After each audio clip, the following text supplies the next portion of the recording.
hacer esta lectura de preámbulo. Segunda de Timoteo, capítulo 3. También debes saber esto, nos dice el apóstol, que en los posteriores días vendrán tiempos peligrosos, porque habrá hombres amadores de sí mismos, ávaros, vanagloriosos, soberbios, blasfemos, desobedientes a los padres, ingratos, impíos, sin afecto natural, implacables, calumniadores, intemperantes, crueles, aborrecedores de lo bueno, traidores, impetuosos, infatuados, amadores de los deleites más que de Dios, que tendrán apariencia de piedad, pero negarán la eficacia de ella. A estos evita. Y sigue el texto. Porque de estos son los que se meten en las casas y llevan cautivas a las mujercillas cargadas de pecados, arrastradas por diversas concupiscencias. Estas siempre están aprendiendo y nunca pueden llegar al conocimiento de la verdad. Y de la manera que Janes y Jambres resistieron a Moisés, así también estos resisten a la verdad, hombres corruptos de entendimiento, réprobos en cuanto a la fe. Mas no irán más adelante, porque su insensatez será manifiesta a todos, como también lo fue la de aquellos. Pero tú has seguido mi doctrina, conducta, propósito, fe, longanimidad, amor, paciencia, persecuciones, padecimientos como los que me sobrevinieron en Antioquía, en Iconio y en Listra. Persecuciones que he sufrido y de todas me ha librado el Señor. Y también todos los que quieran vivir piadosamente en Cristo Jesús padecerán persecución. Mas los malos hombres, los engañadores, les irá de mal en peor, engañando y siendo engañados. Pero persiste tú en lo que has aprendido y te persuadiste, sabiendo de quién has aprendido y que desde la niñez has sabido las Sagradas Escrituras, las cuales te pueden hacer sabio para la salvación por la fe que es en Cristo Jesús. Toda la Escritura es inspirada por Dios y útil para enseñar, para redarguir, para corregir, para instruir en justicia, a fin de que el hombre de Dios sea perfecto, enteramente preparado para toda buena obra. Bien. Nos advierte, igual que la lectura anterior que hemos hecho al principio, de los tiempos posteriores, o sea, hoy, del peligro de los tiempos de hoy. Postreros es aquí, ahora, en este momento. No pensemos a la vuelta de 50 años porque esto va muy rápido, de verdad que sí. El pueblo de Dios debe estar en medio de una sociedad cuyos valores y enseñanza que nos rodean, nada o cada vez menos tienen que ver con la palabra de Dios, que es lo que Dios nos enseña, en todos aspectos, moral y científicamente y en todas las áreas.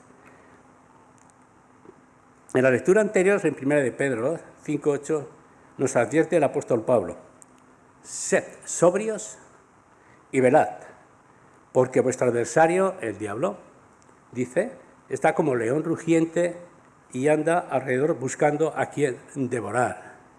Eso es lo que nos dice, nos advierte la palabra. Sed sobrios y velad. Y velad. Se puede traducir pensando en el león, ese león. ¿Cómo caza el león? ¿Qué es lo que hace el león? Apartar. Aparta del rebaño. Coge a la más débil, a la que se queda atrás. Eso es lo que hace. Y esa es la estrategia que tiene el león, apartar. Y lo hace el león y muchos depredadores. Esto lo he aprendido no porque haya ido a África, sino porque enseñan los documentales en la televisión y al final, después mira, y sacas esa analogía. No pensemos que viene aquí y hace una... No, es muy sutil, él es muy sutil, él aparta, va apartándote de la congregación, apartándote de la familia, apartándote del hermano, creando problemas hasta que te quiere devorar. Sed sobrios y velad, dice en 2 de Timoteo. Sed sobrios y velad, para evitar la influencia de aquellos que su comportamiento y carácter, que hemos leído hace un momento, se asemejan a la lista que hemos leído, que dice aquí: traidores, impetuosos, infatuados, amadores de sí mismos, que tendrán apariencia de piedad, pero negarán la eficacia de ella. Y dice el texto, de una forma categórica, a estos evitar, o sea, no entrar en amistad con algunas personas que quieren apartarte de la verdad que has conocido, hermano. Evita, y la lista es larguísima, sin afecto natural, implacables, calumniadores, intemperantes, crueles, blasfemos, desobedientes a los padres. ¿Cuál es nuestra relación externa? Tenemos que tener cuidado. Cuidado, porque el enemigo está ahí, Mas los malos hombres, también dice el texto, los engañadores irán de mal en peor, nos dice, engañando y siendo engañados, Timoteo 3:13. Pero Pablo aquí nos da una receta también para evitar ser engañados, La encontramos en el versículo 14, que dice: pero persistes tú en lo que has aprendido y te persuadiste sabiendo de qué lo has aprendido. Y en el versículo 10 dice: pero tú has seguido mi doctrina, conducta, propósito y fe, longanimidad, amor y paciencia. Esto es lo que nos dice el texto. Y más adelante dice: pero tú persistes tú en lo que has aprendido, y te persuadiste sabiendo de quién has aprendido. Y que desde la niñez has sabido las Escrituras. Persiste tú en lo que has aprendido. Hermano, qué importante es la enseñanza de la Iglesia. Es vital la enseñanza de la Iglesia. ¿Y de quién aprendemos? Es fundamental. También es vital y fundamental nuestra enseñanza dentro de la familia. Colosenses 3:16 nos dice: la palabra de Cristo more abundantemente en vosotros. Aquí viene ahora el propósito del mensaje: enseñándoos y exhortándoos unos a otros. Qué importante, hermano, es la enseñanza. Por eso, contra más temprana edad, mejor. Como hemos leído, desde la niñez has aprendido las Escrituras. Sí, Proverbios 22:6 dice: instruye al niño en su camino y aun cuando fuere viejo no se apartará. Qué importante la enseñanza que reciben nuestros hijos en la Iglesia, en la niñez, de verdad. Es vital, no solo en la Iglesia, por supuesto. Debemos, pues, valorar y velar por aquellos que imparten esta enseñanza a nivel infantil. No todos hemos tenido ese tiempo de niñez. En mi caso no, yo conocí al Señor a los 30 años. No, pero me he perdido algo tremendo. De verdad que sí. Tanto me hubiera gustado conocerlo desde la niñez. Y no dar tumbos por ahí y pegarme contra la pared 1000 veces, como me pegué. Pero gracias a Dios estoy aquí, por la misericordia de Dios. Pero qué importante, hermanos. Por eso debemos de velar por aquellos que enseñan la palabra, enseñan a nivel infantil, porque tienen, hermanos, una gran responsabilidad. Sí, tienen una gran responsabilidad en la congregación. Su testimonio, por eso debemos de velar y orar por ellos, es vital para que la enseñanza sea una enseñanza sana y eficaz para su desarrollo emocional y espiritual, la de los niños está hablando. Evidentemente los padres de familia son los que más involucrados tienen que estar en ello. Es muy importante para la Iglesia y es maravilloso de que Dios imparta riqueza a su pueblo por medio de su Espíritu, trayendo dones. Y el don de la enseñanza es un don que Dios otorga a la Iglesia. Y que hay hermanos que aquí que lo tienen, que también lo tienen. Qué importante es. Esos dones que encontramos en Romanos 12:7, que dice: el de la enseñanza, a enseñar. Sí, la palabra de Dios se convierte en viva cuando el que la imparte lo hace a través de la inspiración de nuestro buen Dios. Y también nos dice que seamos como aquellos hermanos de Berea, también, Cuando escuchamos el mensaje, cuando escuchamos a alguien que nos está enseñando algo, debemos ser como esos hermanos de Berea que escudriñaban las Escrituras, para indagar si era tal como les enseñaba. Hechos 17:11. Importantísimo, vital.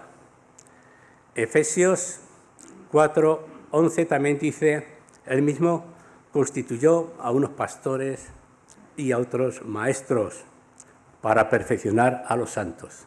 Dios quiere que la Iglesia, su pueblo, que tú y yo seamos perfeccionados por el poder de Dios a través también de la enseñanza.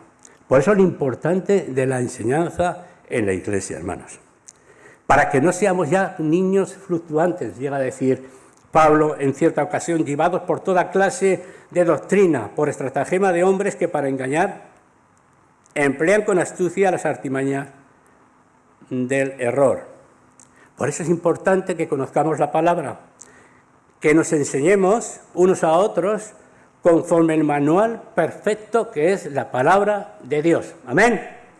Amén, hermanos. Gloria a Dios, claro que sí. El manual perfecto. Que la palabra, nuestra doctrina, nuestras costumbres y nuestros hábitos estén en línea a su voluntad, alcanzando a la vez la madurez que por el uso, porque no consiste en tenerla aquí, sino practicarla, y que por el uso alcancemos madurez.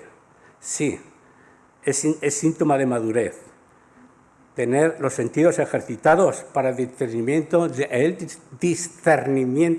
bien y del mal. Es vital. Conocer la palabra de Dios, retenerla en nuestro corazón, practicarla y enseñarla es una tarea a desarrollar en todas las áreas del cristiano. En el ámbito personal, en el ámbito familiar, en el ámbito laboral, el social y como hermanos que necesitamos y debemos practicar los unos con los otros. Bien, después de esta pincelada sobre la enseñanza, hay otro texto, es una de las enseñanzas para mí la más polémica, la más difícil. El otro día se lo decía a una hermana y me dijo, yo lo tengo muy claro, gloria a Dios, de verdad que sí, que es, y lo hemos leído, segunda de Pedro 5:5,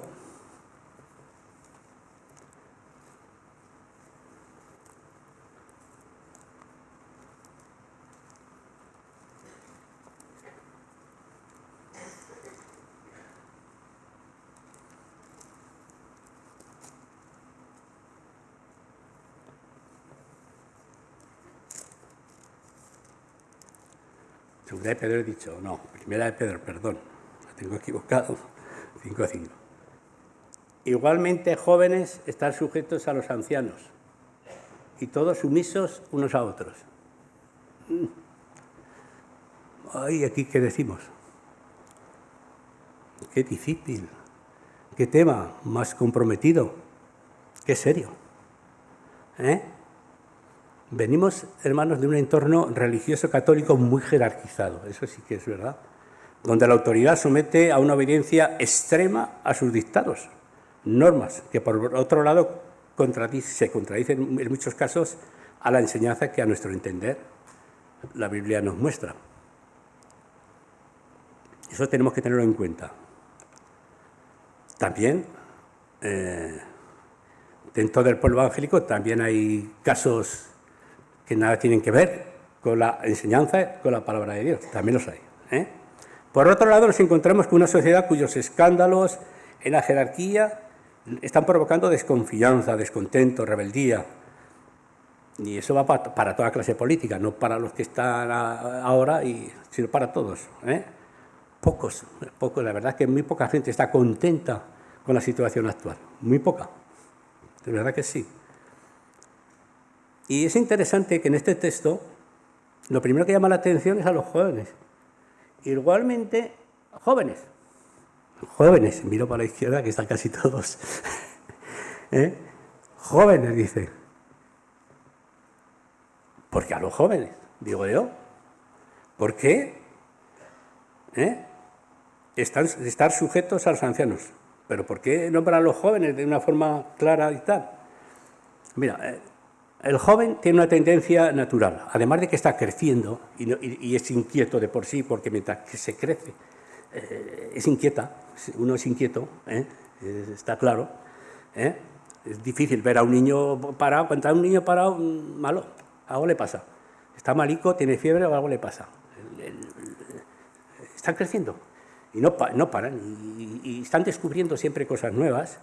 En el joven hay una tendencia natural de descubrir nuevas formas de practicar, digamos, entre comillas, aventura, porque es una cosa que es así. Y de dar a veces por obsoleto muchas de las cosas que los mayores hemos vivido. Es así, es realmente. Y lo digo en mi propia experiencia. Yo cuando era un chaval, cuando eras niño, pues los padres eran, no va más, vas creciendo y ves que tienen fallos como los demás. Y vas creciendo más y ya pues con lo que la sociedad te enseña, uno aprende para aquí, uno aprende para allá, al final empiezas a pensar de que están anticuados y que muchas cosas de lo que dicen y hacen que no sirven para nada. Esa era mi forma de pensar. Están anticuados y no estaban acordes con los nuevos tiempos. Los tiempos van cambiando de tal manera que evidentemente que muchas cosas para los mayores quedamos desfasados.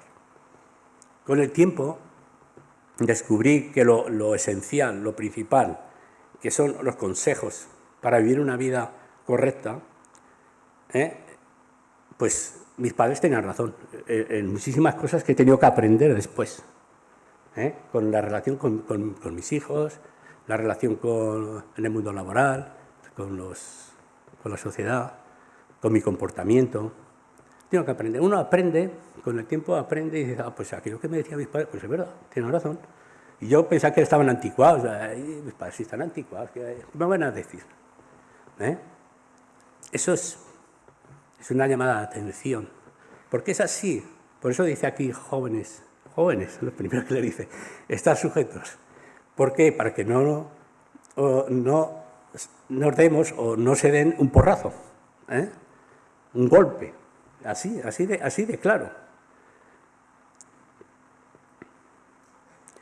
Este versículo que empieza con un toque de atención a los jóvenes rápidamente se extiende al resto de la congregación, porque llega a decir,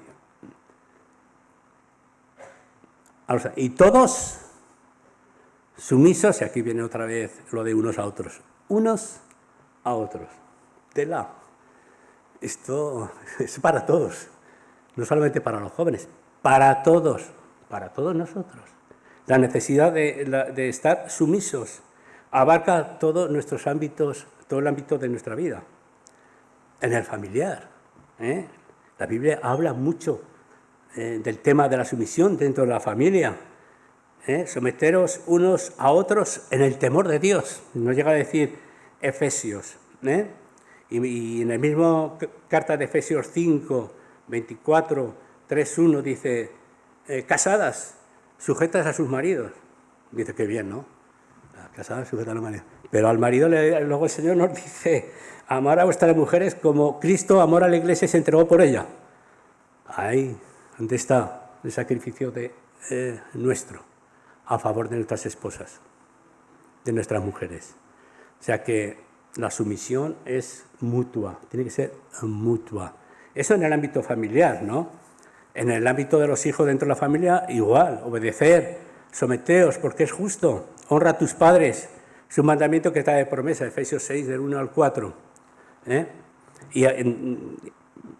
Efesios 6, del 1 al 4, llega a decirnos también a los padres que tratemos de ayudarlos y no a exasperarlos, provocándolos a ira. También la necesidad de esa relación de sumisión, esa relación que tiene que haber entre padres e hijos. 1 Pedro 2,18, estar sujetos a vuestros amos, no solo a los de buen carácter, sino también a aquellos difíciles de soportar. Aquí nos habla de las relaciones laborales. Actualmente las relaciones laborales no son como aquellas que estamos escuchando en la Biblia. Está hablando de amos, esclavos, no tiene nada, ha cambiado ese tipo de relación. Pero lo que sí que no ha cambiado, es lo que nos dice aquí,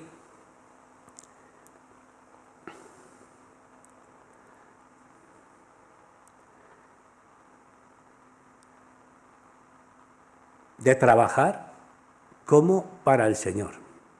Eso es lo que no ha cambiado. Eso no ha cambiado. Estemos trabajando con contrato laboral parcial, indefinido o como queramos. Trabajar como para el Señor.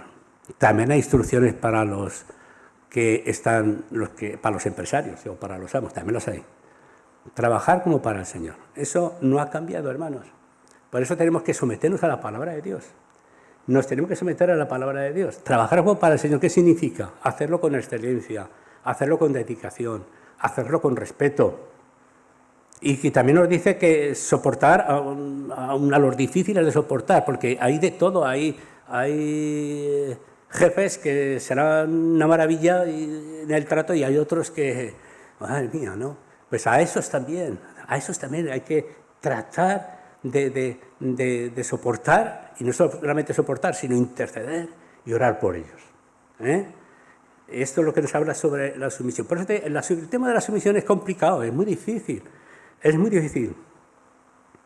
También nos dice que nos sometamos a toda institución humana, a nuestras autoridades.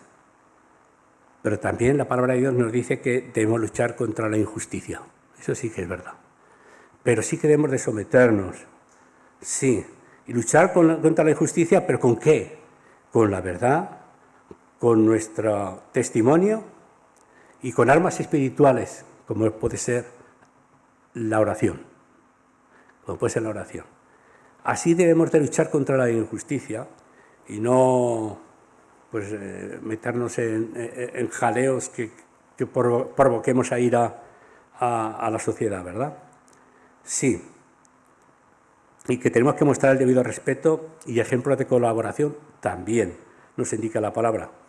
Romanos 13, del 1 al 6, 1 de Pedro 2, 13. Pero tampoco debemos, de verdad, es que someterse, ¿pero a quién? Tampoco debemos someternos a aquella forma con que nos quieren engañar doctrinalmente o robar la libertad que tenemos en Cristo. Gálatas 2, 4, 5. Porque Pablo no se sometió, sino todo lo contrario. Luchó y denunció. Que nadie tampoco os juzgue en comida o bebida, ni en fiesta o días de guardar. Sin embargo, el apóstol Pablo, por causa de llevar armas al Señor, se hacía voluntariamente y se ponía al nivel de aquellos que les compartía, gentiles, judíos y cualquier otro tipo de etnia. Pero lo hacía voluntariamente, con una intención clara. Cuando nos sometemos a algo tiene que ser para honrar y glorificar el nombre de Dios. Amén. Si eso lo tenemos claro, no habrá problemas para someternos, para nada. Y eso sí, cuanto más debemos someternos a aquellos que lo hacen bien, pastores, ancianos, que están al frente de la congregación y que están llamados a cuidarla. Ahí sí que debemos de someternos. Sí, cuando vemos que su testimonio es correcto. Sí, porque ellos están llamados a cuidar de la congregación, no por fuerza, sino voluntariamente, no por ganancia deshonesta, sino con ánimo pronto. No como teniendo señorío sobre los miembros, sino como ejemplos de la grey. Segunda de Pedro 5, del 1 al 3.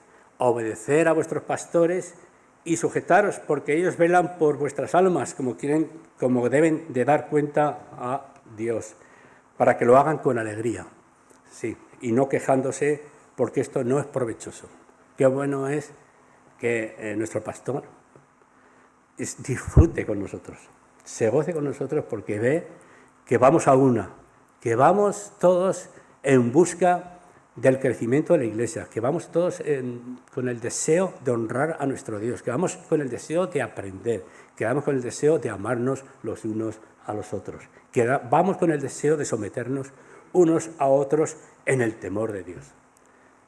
Cuando un pastor lo ve, dice, maravilloso estar aquí. Es una felicidad, es un gozo.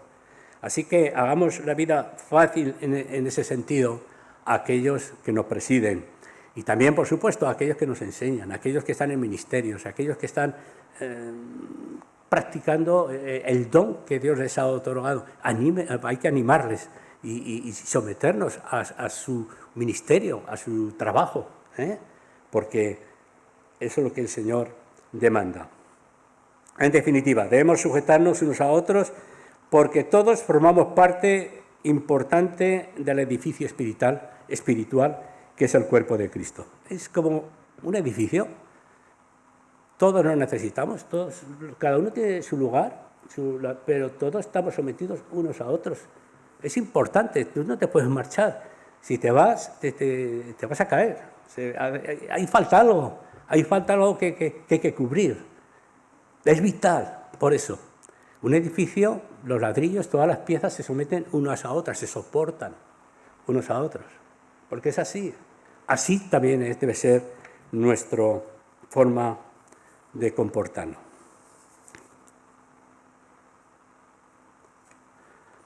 Alguien escribió este mensaje o esta moraleja, como lo queramos llamar. El sometimiento a la voluntad de Dios es la mejor almohada para que podamos recostarnos. Sí, el sometimiento a la voluntad de Dios es la mejor almohada para que podamos recostarnos. Sí, hermano.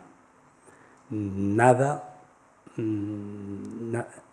peor que vivir en rebeldía y no poder pegar ojo por la noche, o vivir con cosas en el corazón. Qué bueno es someternos a la voluntad de Dios. Amén. Hagámoslo. Y la última parte, que me estoy alargando, es en 1 de Pedro 5:5, la exhortación de estar sujetos y sometidos unos a otros. Le prosigue, como no puede ser de otra manera, la de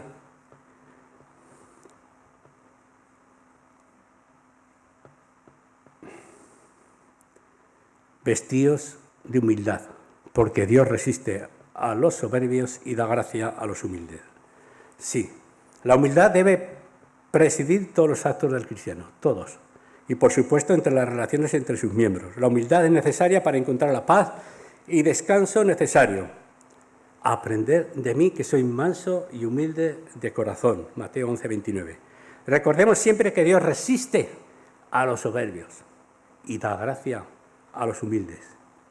En un mundo tan egocentrista, de todo tipo, personal, social, de nacionalidades, religiosos, cuando vemos a algún personaje famoso hablar con humildad, siempre atrae, ¿a que sí? Cuando ves a un deportista y habla bien, de sus contrincantes, y habla bien dice, siempre atrae. La humildad siempre atrae. Esto en el plano natural, cuanto más en el plano espiritual, evidentemente. Lo vemos con cierta frecuencia esto. Cuando lo vemos con soberbia, a cualquier persona, en una entrevista o algo, el espíritu rechaza. Esto no está bien. Por muy campeón o por muchos logros que haya alcanzado, esto no está bien. Es algo que está en el espíritu, ¿no? Quizá el más peligroso de los orgullos es el religioso, ese sí. Con esa jerarquización piramidal, dogmas, costumbres, tradiciones que se anteponen a la enseñanza sana de la palabra y que esclavizan a los hombres. El Señor nos enseña que estimemos a cada uno de los demás como superiores a sí mismo. Esto es lo que nos enseña. Y esto es lo que debemos de tener en cuenta y practicar. Porque cada uno en su don, es muy importante en la Iglesia.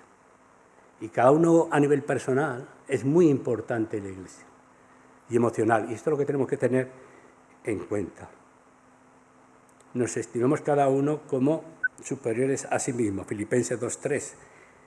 Y recordemos que también que las matemáticas cristianas son diferentes a las convencionales. El que quiera ser el primero tendrá que ser el servidor de los demás. Eso es así. Queremos ser humildes. Si se lo pides al Señor, descuida que te dará trabajo. Nos dará trabajo si se lo pedimos. Pero es muy importante la humildad para poder avanzar en la vida cristiana y en cualquier ámbito de nuestra vida. Dios cuida del humilde y lo exalta cuando fuere tiempo. Capítulo 5 que estamos leyendo y versículo 6. Humillaos pues bajo la poderosa mano de Dios para que Él os exalte cuando fuera tiempo. Sí, Dios cuida del humilde y lo exalta cuando fuere tiempo. Podemos confiar y disfrutar de un Dios que nos ama y que siendo Dios se humilló hasta lo sumo, porque Él lo hizo por nosotros, como hemos cantado aquí en estas canciones tan emotivas, ¿no? Que tanto gozo nos producen y tanto deseo de adorar a nuestro Dios. Se humilló hasta lo sumo, muriendo en la cruz, y nos concede poder disfrutar de su salvación y del gozo de una vida nueva por su Espíritu Santo. Sí. Jesús, cuando no hay humildad, cuando no hay reconocimiento, cuando no hay sometimiento, es que no hay fe. Y cuando eso ocurre, no puede hacer muchos milagros. Porque le sucedió. Cuando él estuvo después de compartir acerca de lo que él había venido a hacer, no pudo hacer muchos milagros allí. Dice que no pudo, no que no quisiera. No pudo hacer muchos milagros. Y esto es como, y esto lo he cogido de un texto, no soy tan inteligente en esto. Y esto es como el alfarero que coge el barro y hace una vasija. Pero para hacer esa vasija, el barro tiene que estar en sus manos. ¿Sí o no? Si Dios no puede hacer muchos milagros, si nosotros no nos rendimos y nos dejamos que Él nos coja con sus manos y nos transforme, entonces sí que podrá hacer muchos milagros. Por eso la importancia de todo esto que hemos compartido, de humillarnos delante de nuestro Dios, de someternos delante de nuestro Dios y enseñarnos unos a otros, porque es vital para el crecimiento tuyo y mío dentro de esta iglesia. Voy a terminar con un texto que encontramos en Miqueas 6:8, solamente un texto, y ya dejamos aquí el mensaje. Miqueas 6:8 es un texto muy conocido, que lo cantamos muchas veces.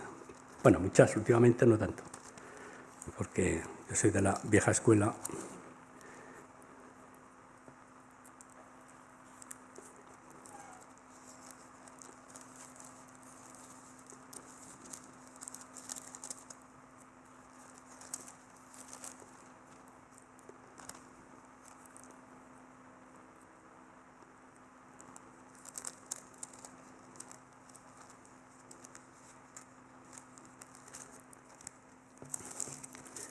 Miqueas 6, versículo 8.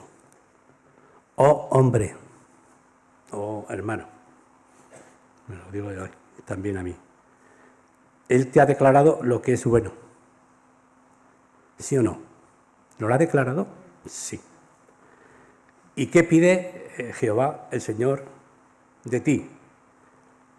Solamente te pide hacer justicia, amar misericordia y humillarte ante tu Dios. Que el Señor bendiga esta reflexión de la palabra y la haga crecer en cada uno de vosotros. Amén. Voy a invitar aquí a la hermana y al grupo, no a su grupo, no, al grupo. a que nos despida con una alabanza. Pero también, antes de que nos despida con una alabanza, me gustaría que pudiéramos interceder por los hermanos que van a partir al seminario de alabanza. ¿Cuántos vais? 6.